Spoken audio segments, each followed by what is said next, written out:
De finir une conférence sur la sécurité routière, sauf que cette fois-ci, je ne suis pas venu terroriser ou tétaniser les gens sur la situation macabre que nous vivons chaque année sur les routes.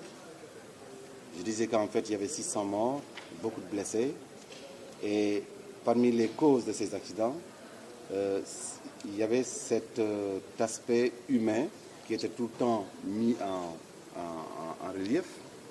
Et dans le lot de ces défaillances humaines, il y avait l'absence d'une formation. Donc aujourd'hui, j'étais venu partager avec le public un aspect assez innovant qui est délaissé au Sénégal, un module sur lequel peut-être les gens n'accordent aucune importance, c'est la formation. Je me souviens, il y a une dizaine d'années ou même plus, un séminaire ou bien un conseil interministériel qui a été présidé par l'ancien Premier ministre Hadjibou Soumaré sur en fait des solutions pour éradiquer le fléau que nous connaissons tous, ces accidents de la circulation. Et j'avais émis une idée, l'idée de faire la formation pour tous les candidats qui se présenteraient au permis de conduire, à l'examen du permis de conduire. Et quand je l'ai dit, le Premier ministre a sursauté en me disant « Excellente idée.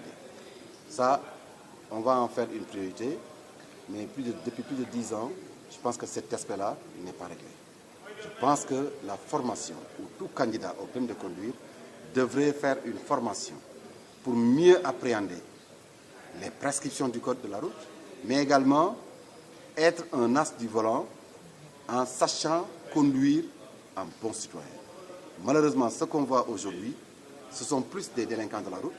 Et quand je parle des délinquants de la route, ce sont des gens qui ne respectent absolument rien de ce qui a été arrêté, promulgué par l'État du Sénégal.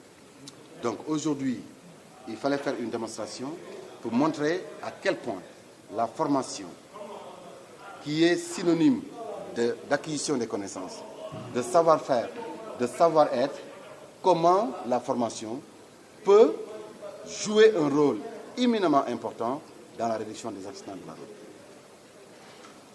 Les hypothèses qui ont été posées au départ confirment que la formation peut non seulement être un levier de changement de comportement, mais également un levier de prise de conscience, surtout pour les chauffeurs de transport en commun et les chauffeurs de transport de marchandises. Je le dis très souvent, on ne peut pas respecter ce que l'on ignore. Malheureusement, la plupart de ceux qui conduisent, j'ai fait une étude de cas sur les TPV, mais on aurait dû également élargir cette étude en prenant quelques échantillons chez les particuliers. Quand on n'a pas appris les règles de circulation, quand on n'est pas préparé à la conduite automobile, et qu'en retour, qu'on s'approprie cet enseignement, on ne peut pas avoir un comportement responsable et citoyen sur la route. Donc aujourd'hui, j'étais venu plus pour me positionner dans la rubrique des solutions. Et comme on dit, donc il faut de la formation. Et vous conviendrez avec moi que pour lutter contre les accidents de la circulation, c'est une trilogie. Il faut de la formation, il faut continuer à sensibiliser et il faut des sanctions. Malheureusement, les sanctions n'existent pas. Malheureusement, la formation est absente. On se démène comme de beaux diables. On fait beaucoup de sensibilisation, mais ça risque d'être un coup d'épée dans l'eau. Donc, s'il n'y a pas ces trois réunis, on n'aura jamais dans ce pays-là une sécurité routière durable.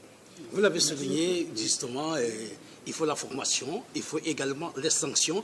Et on en trouve, malgré tout ce que vous faites, par exemple, des colloques, des sensibilisations à travers, n'est-ce pas, souvent des thèmes pour, n'est-ce pas, ces accidents de la rue, de la circulation.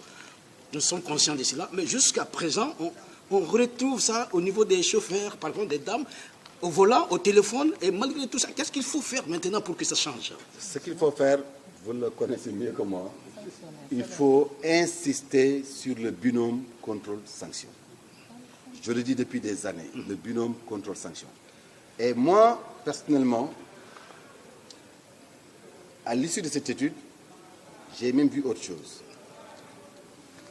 Pour aider l'État à lutter contre les accidents de la route, pour aider l'État à mettre en place une sécurité routière durable, pour aider l'État à changer les comportements, je pense qu'il faudrait un nouveau corps, différent de la police de circulation, différent de la gendarmerie qui est dans la surveillance routière. Ce sera un nouveau corps militarisé, mais dont le rôle sera un contrôle et des sanctions. Parce qu'aujourd'hui, nos policiers et nos gendarmes sont fatigués. Ils ne peuvent pas réguler la circulation et en même temps contrôler les récidivistes ou les conducteurs récalcitrants. Je pense qu'aujourd'hui, on peut leur alléger la tâche, leur laisser le soin de faire de la régulation, parce que pour dire tout simplement que ces gens-là, ils travaillent beaucoup et ils travaillent dans des conditions très dures. Regardez, même en présence des feux tricolores, la circulation n'est jamais au top. Il suffit qu'un policier soit là au niveau du carrefour pour que la circulation reprenne normalement. Donc, on n'a qu'à les laisser faire de la régulation. Mais créons un nouveau corps qui sera créé par tout le monde. Parce que quand vous allez faire une faute, quand vous allez faire une infraction, il n'y a pas de masla. On ne sera pas là pour développer la culture de la concession.